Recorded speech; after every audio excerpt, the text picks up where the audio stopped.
వానాకాలం రైతు బంధు ఎగ్గొట్టిన అవులగాడెవడు, వానాకాలం రైతు బంధు ఎగ్గొట్టిన దివానాగాడెవడు చెప్పాలి వ్యవసాయ మంత్రి గారు అని చెప్తే ఏం చేయాలనో తెలియక ఇలా నోటికొచ్చిన కారు కూతలు, అక్కసుతో కూడిన మాటలు.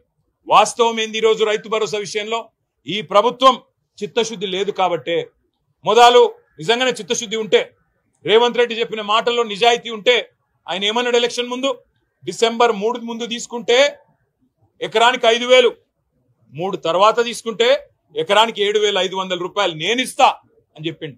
డిసెంబర్ 9 నాడు రుణమాఫీ చేస్తా అని చెప్పిండు.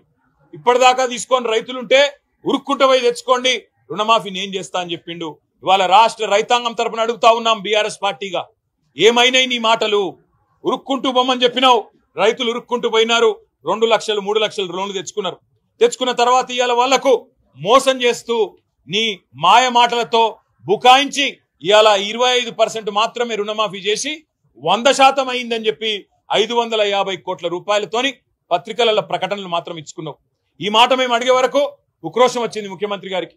నువ్వు రైతు బంధు ఎగ్గొట్టినవా లేదా అని అడిగే వరకు ఉక్రోషం వచ్చింది.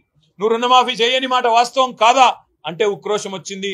తట్టుకోలేక పచ్చి అబద్ధాలు చెప్తా ఉన్నాడు. ఏమంటున్నాడు ఇవాళ ముఖ్యమంత్రి గారు?